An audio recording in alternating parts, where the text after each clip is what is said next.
اکثر لوگ جب ہمارے پاس ٹائل پرچیز کرنے آتے ہیں تو سب سے پہلا ان کا سوال یہی ہوتا ہے کہ جی ہمیں بتائیں آپ نے ٹائلز کے لیے پیمائش کیسے نکالی، یا جو لوگ فیس بک اور واٹس ایپ پر رابطہ کرتے ہیں تو وہ ہم سے یہ سوال کرتے ہیں کہ ہمیں بتائیں ہمارے ریکوائرڈ ایریا میں کتنی ٹائل لگے گی۔ تو آج کی اس ویڈیو میں میں آپ کو سکھاؤں گا کہ ٹائلز کے لیے پیمائش کیسے کی جاتی ہے۔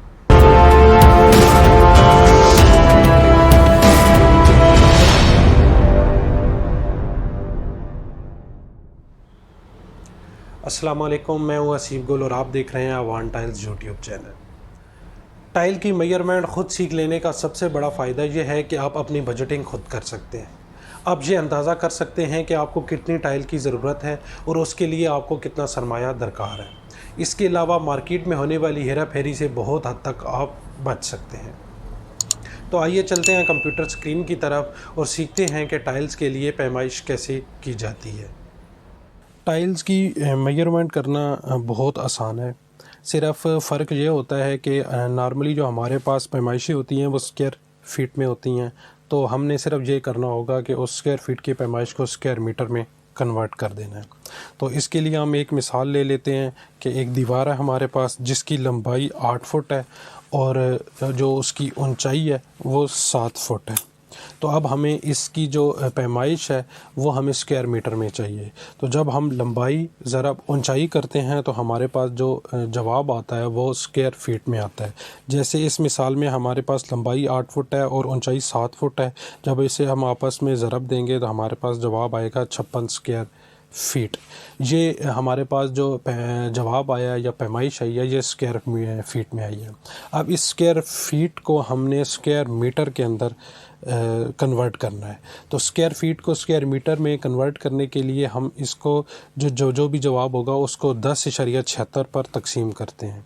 اب یہ ویڈیو کے آخر میں آپ کو بتاؤں گا کہ اس کو 10.76 کے اوپر ہی تقسیم کیوں کرتے ہیں۔ تو ابھی کے لیے 56 اسکوائر فیٹ جواب آیا تھا ہمارے پاس، اس کو ہم 10.76 پر تقسیم کرتے ہیں تو ہمارے پاس جواب آتا ہے 5.2 اسکوائر میٹر۔ مطلب ہمارے پاس ایک دیوار کی جو پیمائش ہے وہ 5.2 اسکوائر میٹر آئی ہے۔ اب اگر آپ ایک دیوار کی پیمائش اسکوائر میٹر میں کرنا سیکھ گئے ہیں تو آپ گھر کی کوئی بھی جگہ کی جو اسکوائر میٹر کی پیمائش ہے وہ آرام سے کر لیں گے، چاہے وہ کمرے کی کوئی دیوار ہو یا کوئی فرش ہو یا واش روم ہو یا گھر کے باہر جو فرنٹ ایلیویشن پہ ٹائل لگتی ہے اس کی پیمائش ہو۔ اب ہم اسی ایگزامپل کو اٹھا کے ایک واش روم کے اندر فٹ کرتے ہیں اور دیکھتے ہیں کہ واش روم کی پیمائش کیسے کرتے ہیں۔ واش روم کے اندر 4 دیواریں ہوتی ہیں۔ جیسے ہم اپنے مثال میں لیتے ہیں کہ ہمارے پاس واش روم ہے جس کی لمبائی جو ہے وہ 8 فٹ ہے اور جو چوڑائی ہے وہ 4 فٹ ہے اور جو اس کی اونچائی ہے وہ 7 فٹ ہے۔ اونچائی الگ الگ بھی ہو سکتی ہے، ہم اپنی مثال میں اس کو 7 فٹ ہی رکھ رہے ہیں۔ تو اب ہمارے پاس 2 دیواریں 8 فٹ کی ہو گئیں لمبائی کی، اور چوڑائی والی جو 2 دیواریں ہیں وہ 4 فٹ کی ہو گئی ہیں، اور جو ان کی اونچائی ہے وہ ہمارے پاس 7 فٹ ہو گئی ہے۔ تو سیم وہی ہو گیا کہ ایک دیوار کی آپ نے پہلے پیمائش کر لینی ہے، پھر دوسری کی، پھر تیسری کی، پھر چوتھی کی، اور اس کے علاوہ پھر فرش کی پیمائش کر لیں گے۔ پھر ان ساروں کو جب آپس میں جمع کریں گے تو ہمارے پاس واش روم کی پیمائش آ جائے گی۔ تو لمبائی والی دیوار سے شروع کرتے ہیں۔ دیوار کی لمبائی ہے ہمارے پاس 8 فٹ، اونچائی ہے ہمارے پاس 7 فٹ۔ وہی اگین جواب ہمارے پاس 56 اسکوائر فیٹ آ گیا۔ اس 56 کو ہم نے 10.76 پر تقسیم کر دیا تو ہمارے پاس ایک واش روم کی جو ایک دیوار ہے اس کی جو پیمائش آ گیا 5.2 اسکوائر میٹر آ گئی ہے۔ سیم اسی طرح جو سامنے والی دوسری دیوار ہوگی جو کہ 8 فٹ ہے، اس کی پیمائش بھی سیم ہمارے پاس 5.2 اسکوائر میٹر آ جائے گی۔ اب 2 دیواریں رہ گئی ہیں جن کی لمبائیاں 4 فٹ ہے، تو اس کو کر لیتے ہیں۔ لمبائی 4 فٹ ہو گئی اور ضرب اونچائی 7 فٹ ہو گئی، جواب آ گیا ہمارے پاس 28 اسکوائر فیٹ۔ اب اس 28 کو جب ہم 10.76 پر تقسیم کریں گے تو ہمارے پاس جواب آئے گا 2.6 اسکوائر میٹر۔ اب چوتھی دیوار رہ گئی ہے۔ چوتھی دیوار کے اندر دروازہ بھی تھا، تو 4 فٹ لمبائی میں سے ہم 2 فٹ کا دروازہ مائنس کر لیتے ہیں۔ دروازہ نارملی ہوتا تو 2.5 فٹ کا ہے، لیکن ہم 2 فٹ ہی مائنس کرتے ہیں تاکہ جو کٹنگ کی وجہ سے ویسٹیج آتی ہے وہ ایڈجسٹ ہو جائے۔ تو 4 فٹ میں سے جب 2 فٹ نکالیں گے تو ہمارے پاس پیچھے 2 فٹ رہ جائیں گے۔